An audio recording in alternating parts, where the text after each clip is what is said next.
Good afternoon, everyone, and welcome to Careers Convo, Breaking Barriers and Building Futures.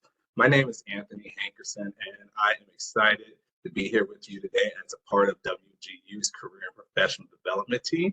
We have an incredible session lined up for you today titled Unscripted Success, Your Path, Your Way, and I am excited to introduce our speaker for this session. She's a true advocate for individual growth and navigating complexities of career development. Tamara M is a certified life coach and career coach, a proud WGU graduate who holds a master's in management leadership. She brings a wealth of knowledge and practical experience to the table, and she is passionate about empowering individuals to break through their barriers and navigate their career transitions with confidence. We are truly fortunate to have Tamara with us today to share her wisdom and expertise with her fellow night owls. And with that being said, I'll pass it over to you, Tamara. All right. Thank you, Anthony. Really glad to be here. I am Tamara, but that's okay. I blame my mom. I have three pronunciations of my name: Tamara, Tamara, and Tamara. So I'm super glad to be here. I'm Tamara Allen. I am a certified life and career coach, and I'm going to talk to you. This talk is really going to be surrounded by my recent book. It's called Unscripted Success. I have been in career services for, I believe, approximately 10 years now. Started off as director of career services. I've served as associate assistant workforce development director. So Jackie of all trades, and I'm really excited to share a little bit of my journey as a WGU alum. I want to first off thank Anthony and Dr. Sharia for recommending me for this opportunity just to share something to you. Now, I like to call myself the CCC, Controversial Career Coach, right? Some of the things I'm going to talk to you about, it's going to be one of those things that a lot of people think it, but don't always say it. And most importantly, they don't always apply it. So today, I really want to do a deep dive into unscripted success, your path, your way.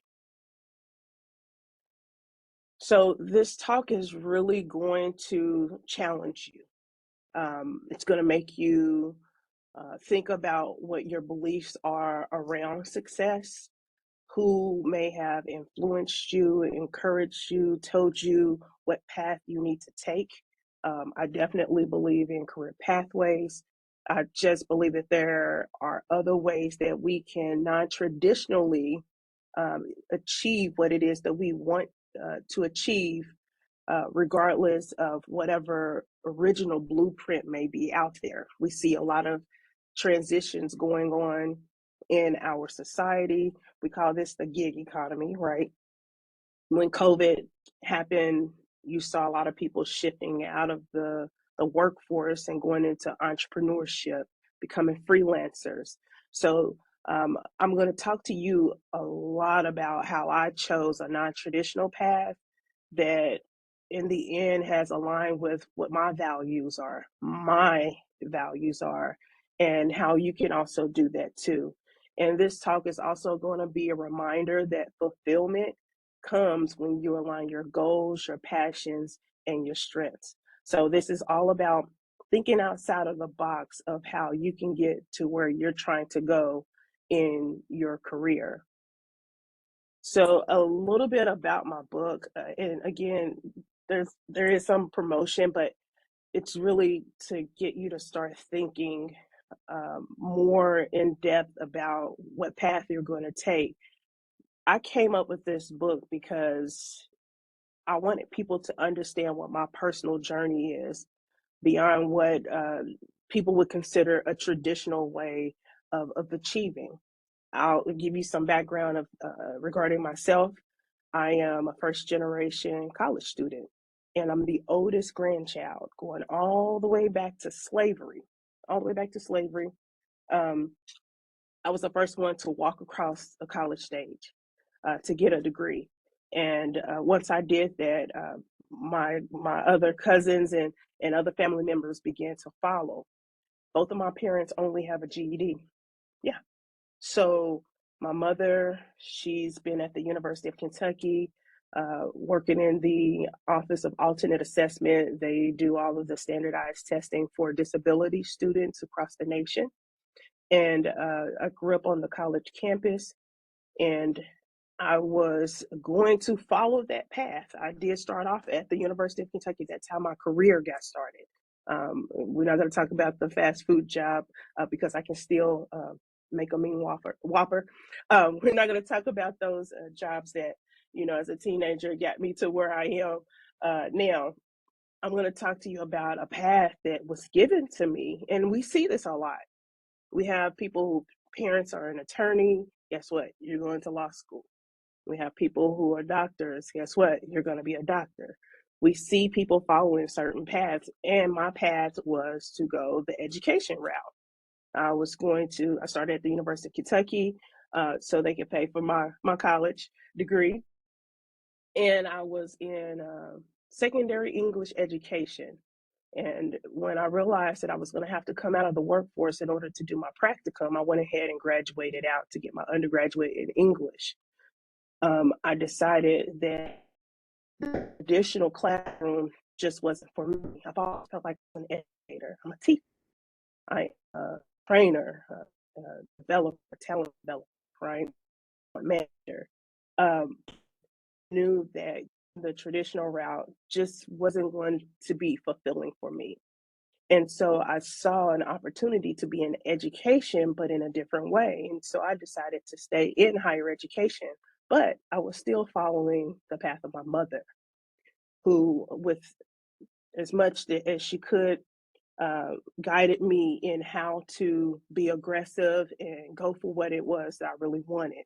She never told me that I had to do one particular thing, but she did show me methods and taught me lessons on how to go for what I wanted. I remember I was 16.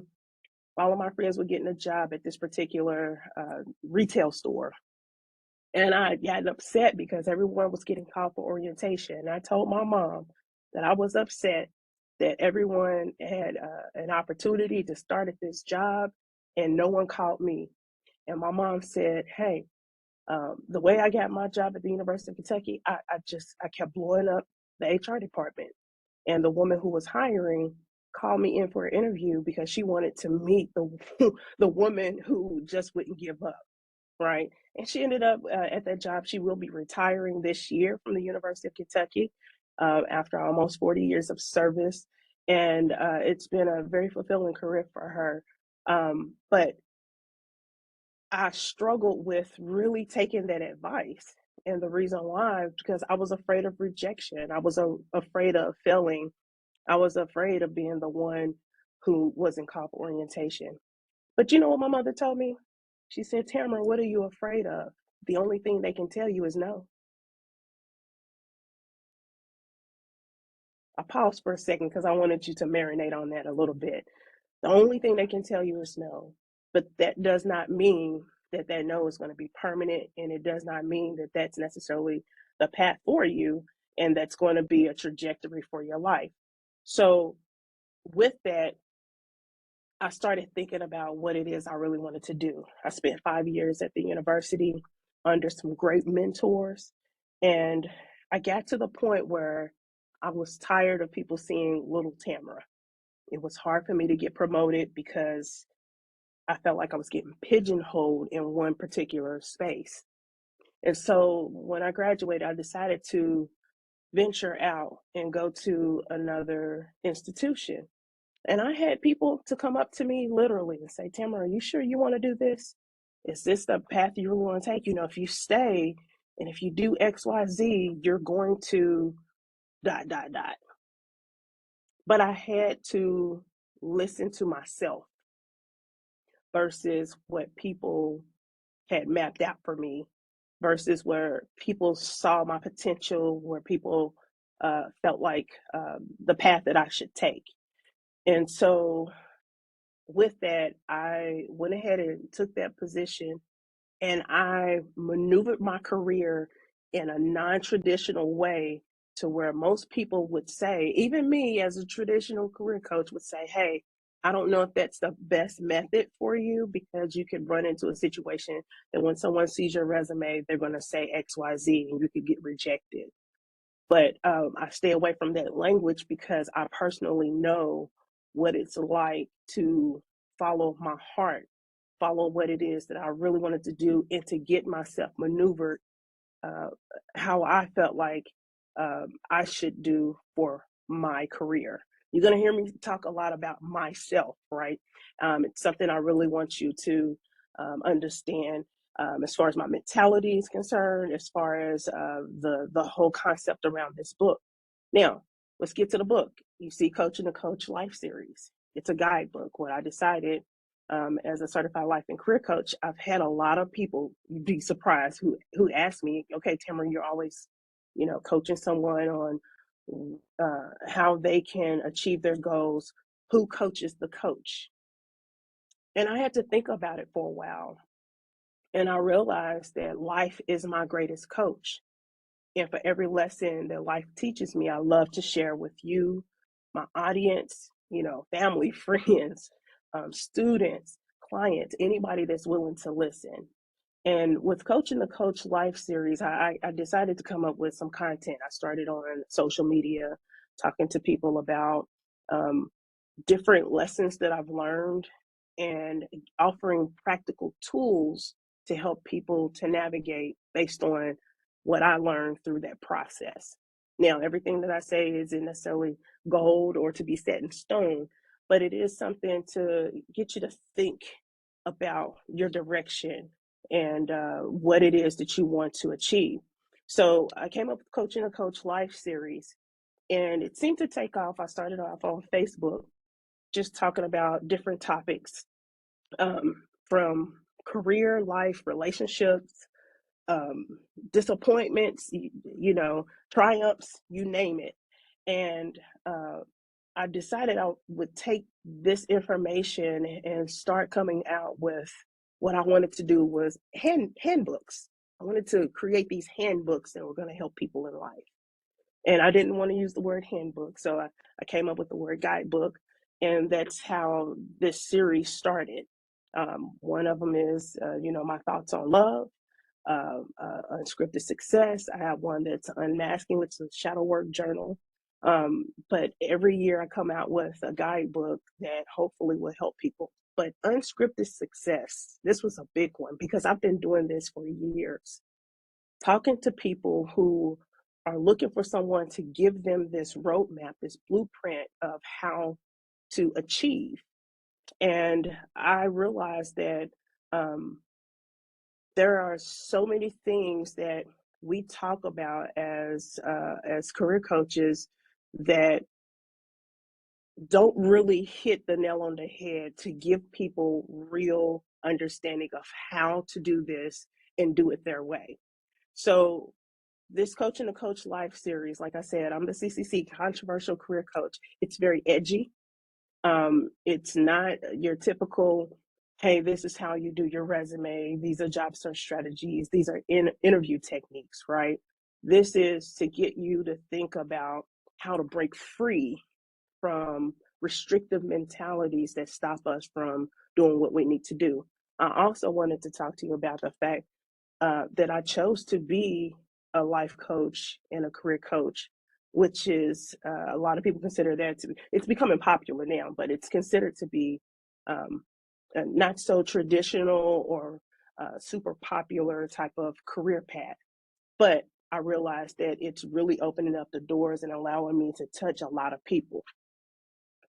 So I'm going to take you through each of the chapters in this book, and it's just to really get you to think about the spirit behind Unscripted. The first chapter is called The Corporate Dream is Dead. So we see the ideal corporate path is no longer a guarantee. We know the boomers are transitioning out of the workforce, right? I don't really like to call them boomers. I like to call them the experienced workforce, right? They are starting to transition, go into retirement.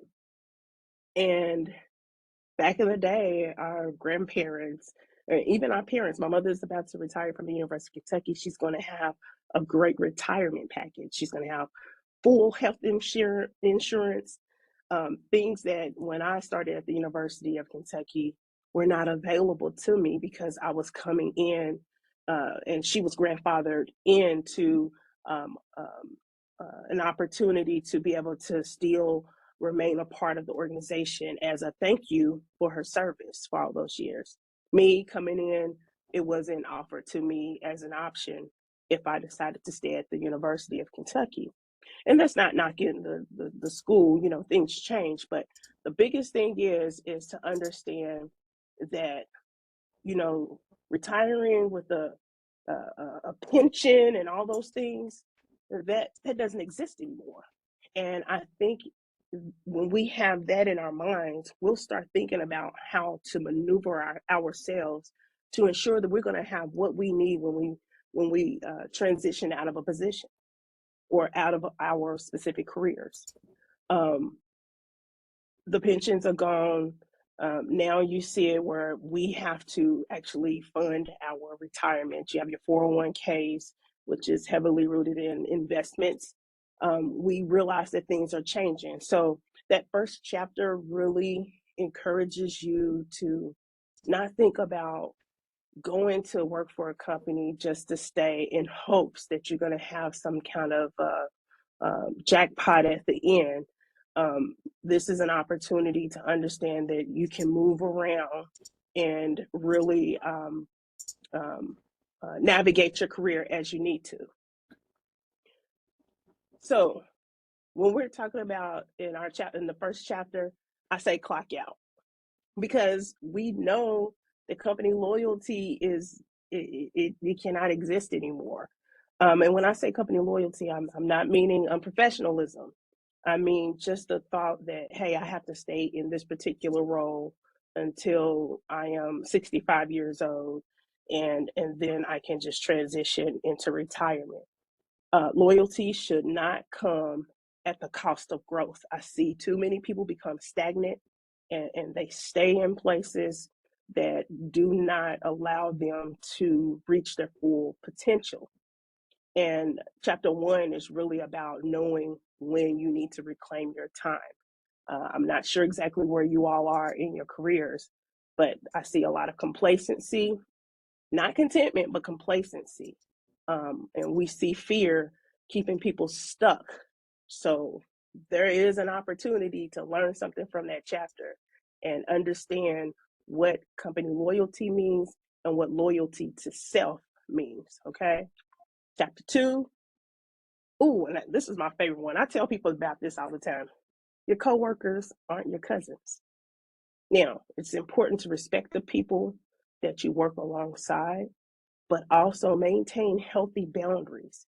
I've seen people literally stay in positions because they're worried that if I leave, will Jane be left with all of the work?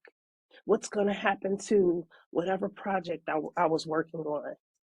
And we also see individuals talk about how, I think I hear someone typing. We also see individuals who literally call their coworkers, oh, we're family.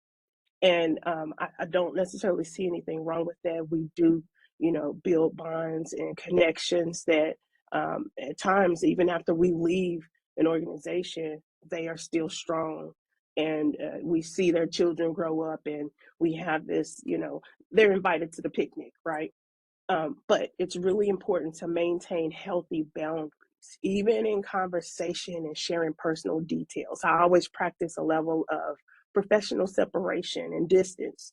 And the reason why, because sometimes we build those bonds, which is a great thing to do within the workplace. You want to be cohesive, you want to have inclusion. Those things are important, but sometimes it causes us to become stuck. And I just want to make sure that people maintain healthy boundaries, so that it's important to think about those that you work with, but it's also important to think about what direction you're going in and how you're going to be able to grow. Chapter 3, dress to express, not impress. You guys, professionalism, it does include authenticity. And I'm a very non-traditional thinker. how you look has nothing to do with your ability to actually perform your task, unless you have a specific job that requires a certain kind of uniform. But I'm a new employee at Gas South. And one of the things they tell us every day is dress for your day. I think it's important to keep in mind that, you know, if you have a meeting with a stakeholder or something like that, yes, professional attire is important. But I don't think we have to base everything on who we are as professionals based on the way we look.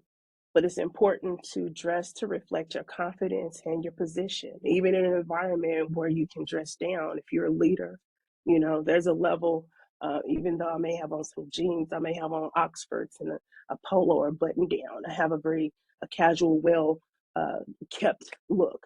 And I think really thinking about how you feel in the workplace, what makes you feel comfortable. I never felt comfortable having to be in a full suit. Now, we'll put on one. I think it's important.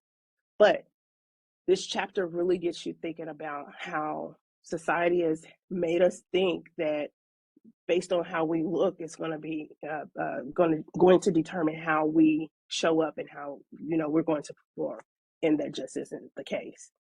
Chapter 4, speak up and shut them down. This is a big one. Use your voice to draw boundaries and make an impact. We're not talking about going into the workplace being disrespectful.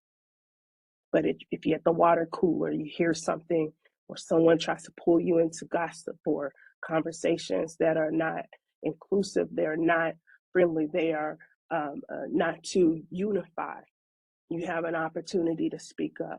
And also, when you're dealing with an abusive or toxic work environment, being silent is never the answer. So I do encourage you in this chapter to definitely break free of, hey, I'm just going to be quiet, keep my head down because they are, you know, the assistant vice president or assistant director, and I'm an individual contributor. No, you have a voice.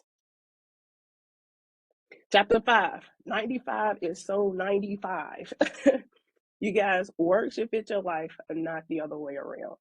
And we're seeing a lot of times where we are stuck within this particular time frame of when we are to do things. Now, if you have a job where you have to clock in and that's what you're supposed to do, yes, do that.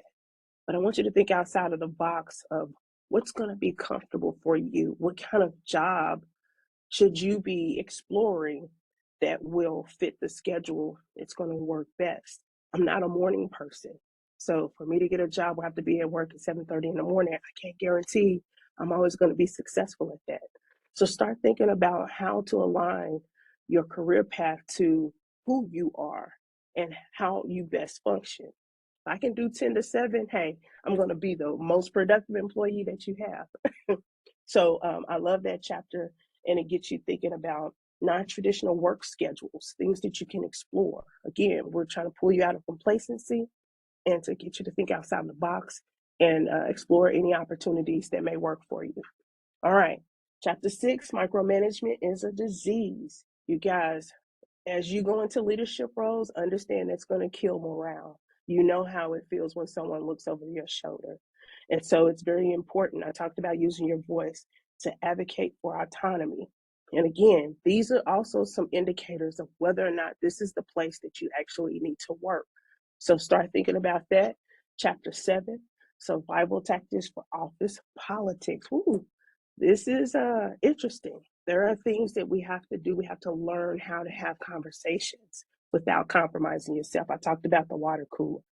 So there are things that happen, and this chapter helps you to think about how to navigate and to observe your environment to better understand whether or not it's the type of environment you need to be a part of. All right, and sorry about that. And you guys, fear isn't a career strategy. Imposter syndrome. This happens a lot where we have within ourselves to be great, yet we question whether or not we are. But you have to know that you belong, and you have to replace fear with preparation and self-trust.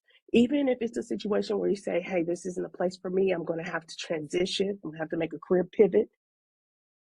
Prepare yourself. Even if you have to get connected with a career coach. And I will say this to everyone, workforce development organizations do exist. You can go to them. They will help you. Your career services department will help you to prepare to make those transitions. But first and foremost, before you do any of those things, you have to trust yourself. You have to be okay with being able to make those steps to transition out. Success isn't linear. The corporate ladder does not always exist. I am grateful to be a part of an organization that believes and promote people in, gives you pathways, but you don't necessarily have to just go to the next level up in your organization. You can maneuver and hop around to different organizations and companies so that you can get the experience that you need so that you can grow. So there is no one path to actually being successful. And the conclusion of that book is basically you have to move boldly and without apology. You guys, that is the way you're going to be successful, to make sure that you're following the path that's going to be best for you. I always say align your passions, you know what I'm saying, and your skills. And when you're able to do that, you're going to find the career and the company or your own business that's going to help you to succeed. Now, my path as far as life coaching and what I call the ecosystem, I talked about having a non-traditional career. Even though I've been working in workforce development, right now I'm in training and development and in human resources right now. I chose the life coaching and career coaching path. And the reason why a lot of people don't really understand life coaching in the sense of understanding that first and foremost, we are not counselors, we are not therapists. We are people who have a listening ear, and we want to help you to define your own goals so that you can achieve the goals that you have set for yourself. So I'm not here to tell you, hey, this is the path that you need to take. Remember, this is unscripted success. The goal of a life coach, the goal of the career coach is to help you decide what it is that you want to pursue and then help you, cheer you along the way, be your accountability partner and support you through that process. So that is my strategy, is to say, hey, you said that you wanted to do XYZ within this particular time. Where are you in that process? Great. I'm glad you made these strides in these other areas. How can we improve? Can we push? Can we change some things? What's going to make it better for you? And when I talk about this ecosystem, I don't just look at a person as far as their career is concerned. I look at every aspect of their life. The ecosystem is their career, their life, business, if you're an entrepreneur, education, health, spirituality. It's looking at an individual from a holistic perspective and helping them to identify what it is that they want and for them to come up with a plan of actually achieving that, right? So that's the path that I chose, which was non-traditional. Now, this is my message to you. Let's talk about the expectation of normal. Let it go. Let go of the pressure to follow a fixed plan. And you're gonna have to question what normal really means for you. You're gonna have to what what am I looking at as normal? Well, my mom did it, and my mom's moms did it, and my mom's mom did it, right? Um, Understand that you don't necessarily have to follow a fixed plan in order to do what you have to do. Me, I started at the university, I left, went and took a student affairs position. I was first administrative, then I took a student affairs position, which allowed me to interact with students. I wanted to get more out into the population, not necessarily behind the desk. And then I saw an opportunity to be a director, but I knew where I was. It was going to take me a long time to get there because people have a tendency to sit in those roles. So I had to maneuver myself and go to another school. And that's where I landed my director position. And I actually landed it in career services because it was something I knew. My mom had given me the seed. And I was able to take that little seed and be able to encourage people and learn a full method.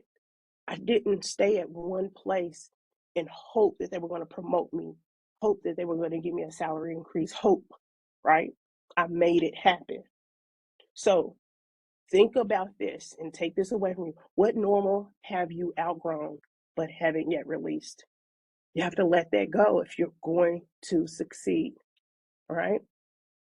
Another thing is you can change directions.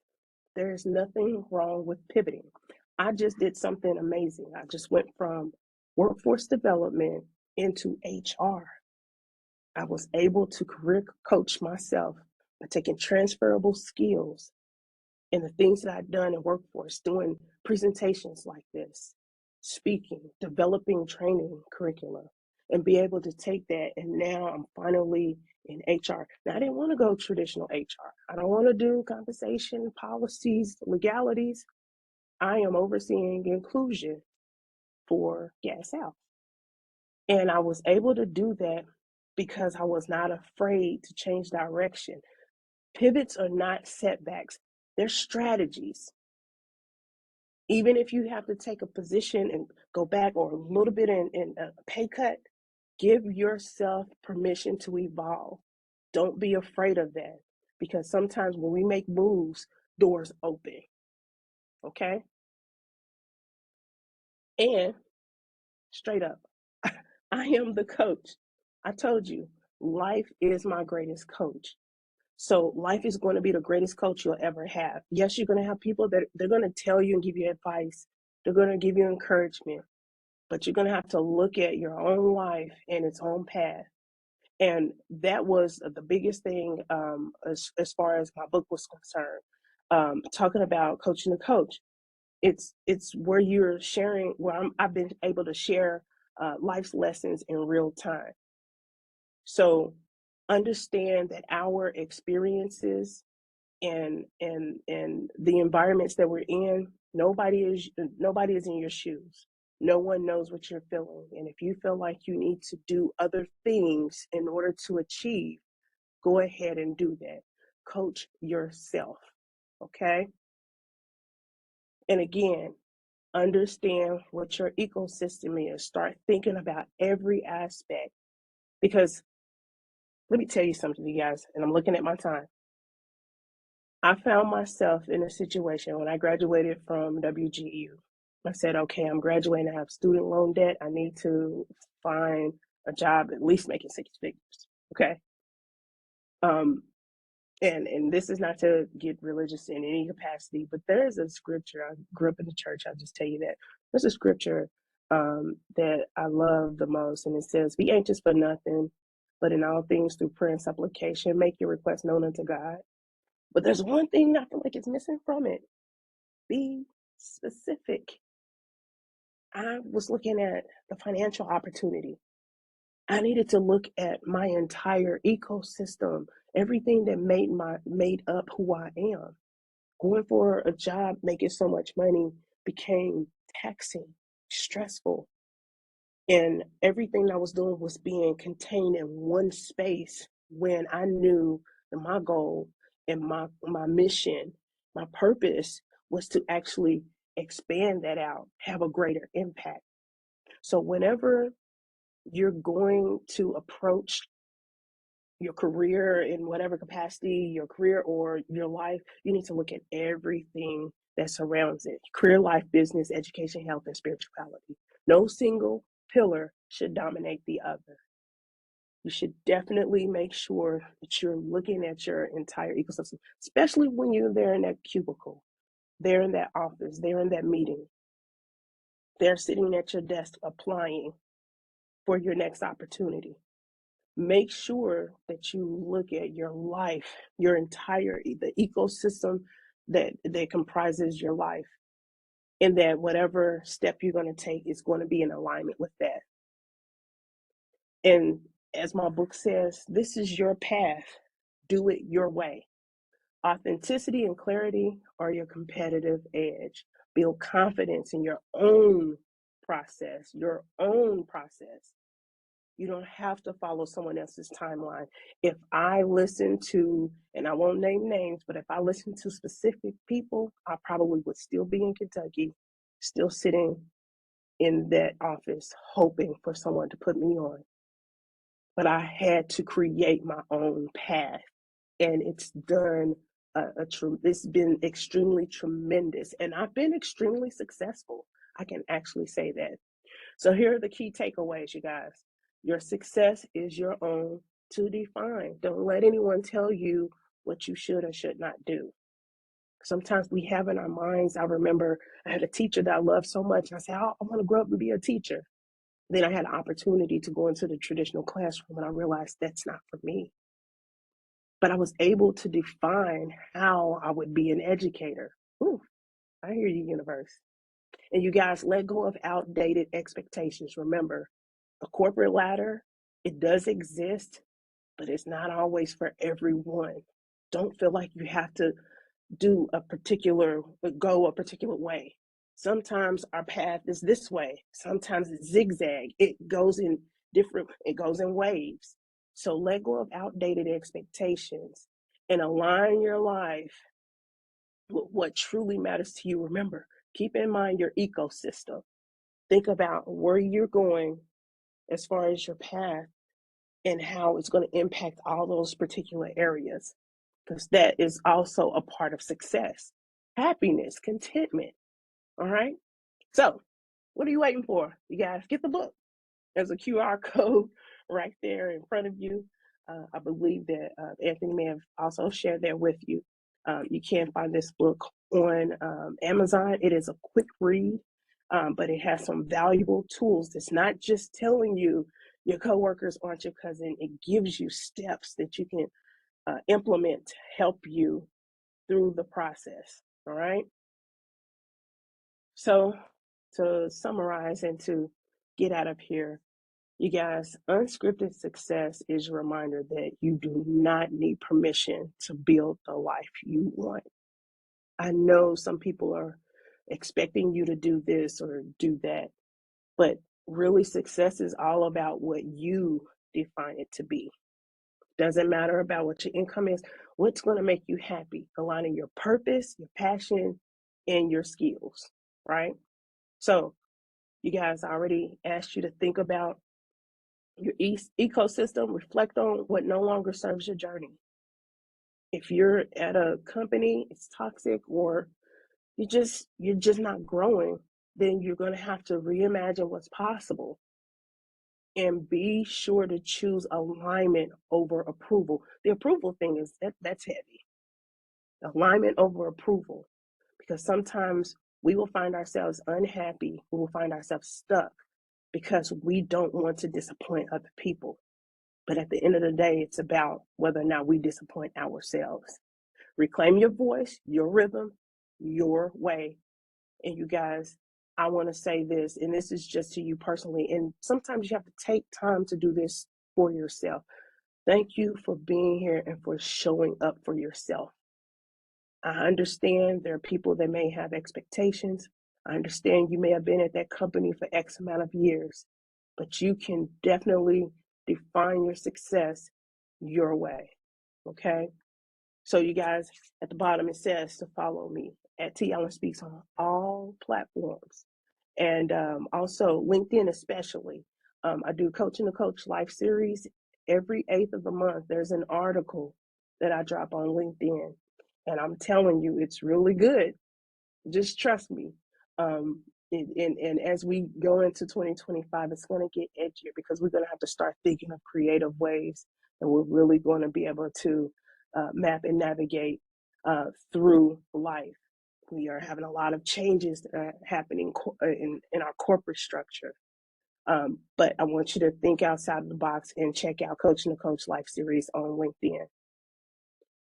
The final thing I just wanted to share with you, I just launched my own nonprofit organization, and it's called Alina Works, and it's equipping non-tech professionals with essential generative AI literacy. My first cohort starts on April 22nd. Doesn't matter where you are. We will have an in-person graduation here in Atlanta, but anyone can be a part of this training. And so if you're interested, there's a QR code. You can learn more about it. But you guys understand this. Just the same way now, Microsoft Office is pretty much a standard requirement for anyone that goes into any type of office position. Generative AI like ChatGPT, Gemini, Claude, DeepSeek, it's going to be a requirement. This year alone, 85 million jobs are going to be eliminated by AI, but it's going to create 97 million jobs. So people who are afraid that AI is going to replace them in their jobs need to be afraid of people who know generative AI replacing them in their jobs. This is an opportunity to get ahead of the game, okay?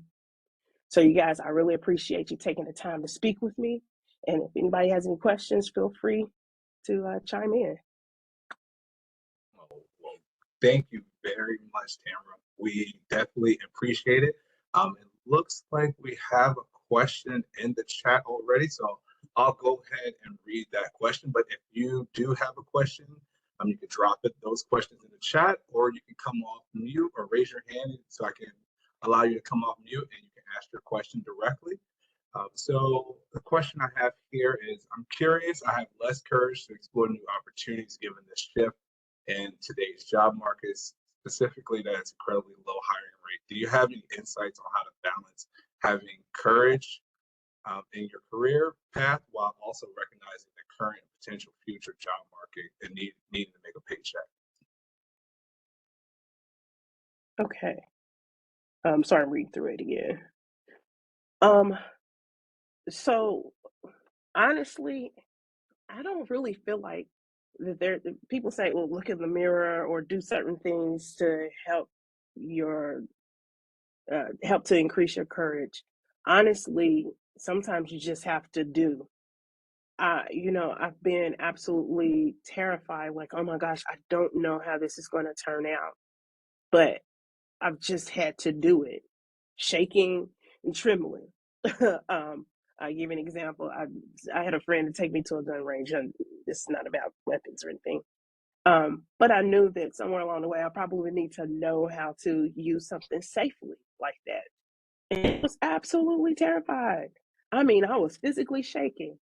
But I went ahead and did it, and I'm so glad that I did because now I have a knowledge and understanding of something, um, to where that should I be in a position that I need it, then I'm able to utilize it, and it's helped to enhance me in other ways. So really bad example, but sometimes you just have to take that step. I've had it to where I've been afraid to step out of a particular role, and I'll give you the University of Kentucky. I stay there a lot because I grew up on the campus. My mother's worked there for almost 40 years.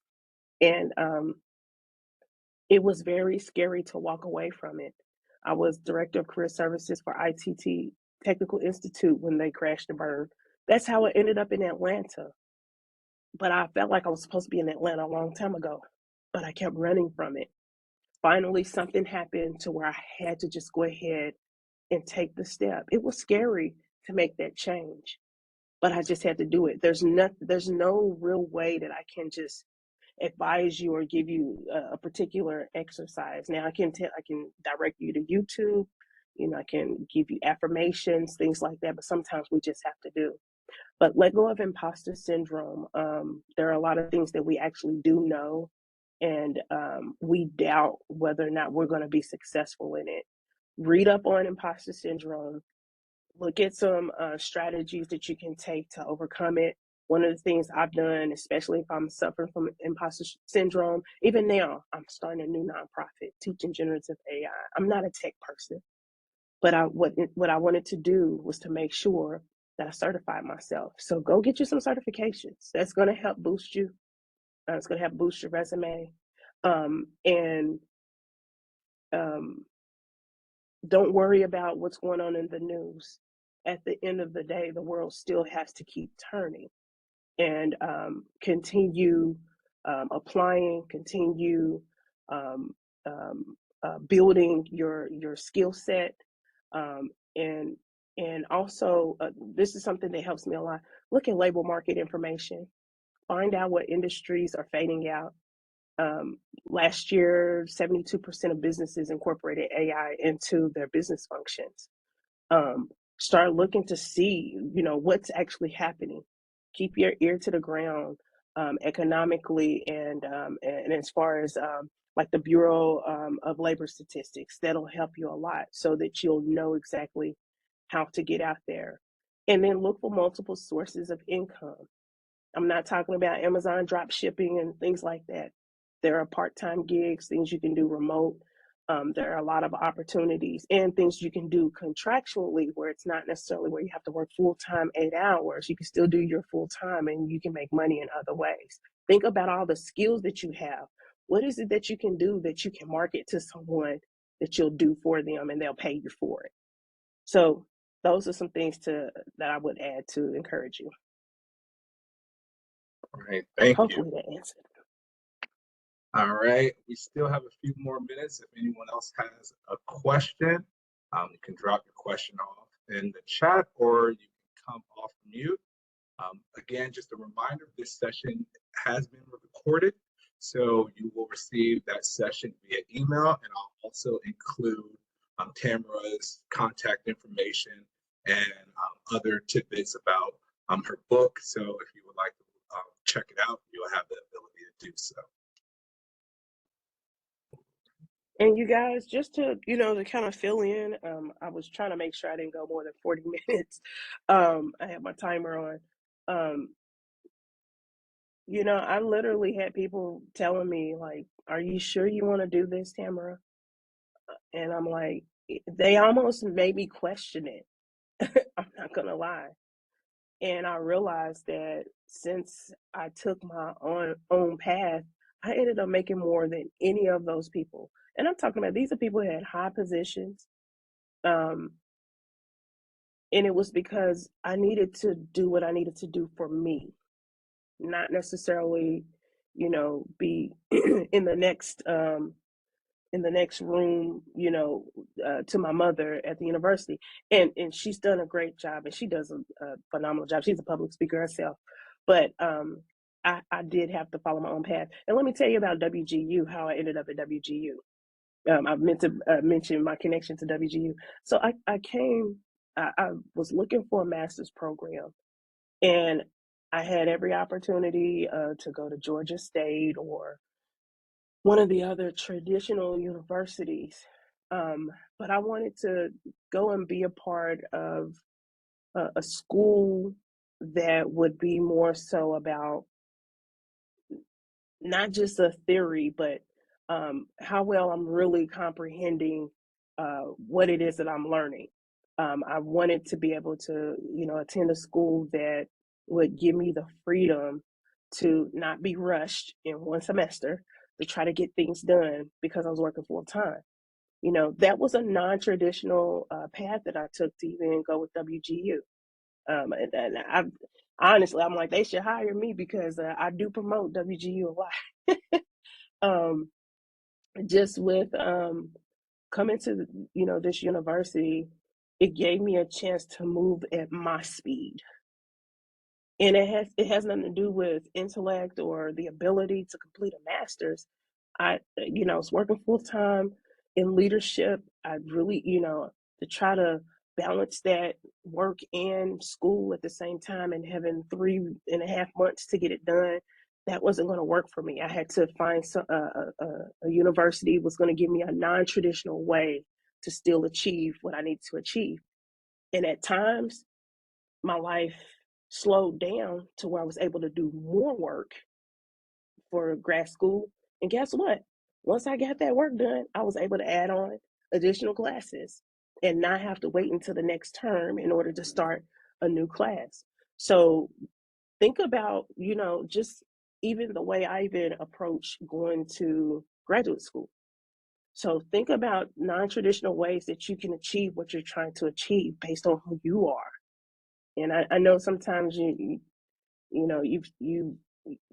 dad may have a business and wants to pass it on to you. They own the firm and they want you to be the next. I'm not saying to disrupt what's going on in your family traditions, but we don't have to follow a tradition. And my book really emphasizes that fact that we can pull out of the traditional way that we think about the workplace. That's changing, you guys. Everything that we knew at one time, that is shifting. And if we keep staying in the same mentality, even with our educational system, like we know that it was designed to create and generate worker bees. But sometimes some people are good worker bees. Be a worker bee if that's what you are. That's not to knock it in any capacity. But if there's something else you want to do, you don't have to go that traditional route. Think outside of the box. Okay. And again, I'm going to encourage you to talk to your career services departments. Also, tap into workforce development organizations. These are nonprofit organizations that are in every city in the United States, where they will look at your resume. They will help you to come up with some type of career growth blueprint that works for you. Okay. So, one of the things I'm learning is to make sure that I'm aligning my path with my passion, my purpose, and my skills. And when you do that, you really can grow. I also practice the law of attraction. Anything I give my energy to, positive and negative, I draw to myself. I start thinking about what it is I want. I write it down. This is the salary I want. This is the kind of job I want. But remember, I said be specific. Be specific. So I started thinking about what type of supervisor I wanted to be connected to. I started thinking about what kind of growth I wanted. And I started thinking about um, what would make me excited to go to work every day. Do what you love and you never work a day in your life. Again, stop thinking that we have to climb this corporate ladder. The company loyalty, it's over. Yes, I love Susan in the next cubicle, but Susan's going to be fine. That company's going to be fine. Listen, you guys, you die today, your job will be posted in a couple of days. Go do what it is that's going to make you happy and fulfilled. Okay?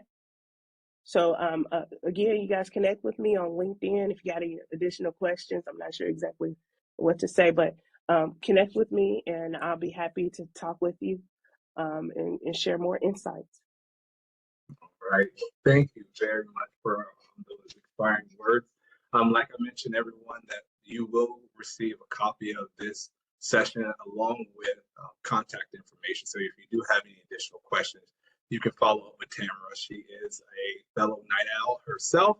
So feel free to reach out to her if you have any career questions or just questions in general about her path. With that being said, I don't see any more questions in the chat. So Tamara, we truly appreciate you for taking time out to share with us today. It was inspirational and awesome that you were able to connect with us. So thank you again for everyone for joining us today for Career Convos. Be sure to check out the other sessions that we do have this week. And until then, see ya.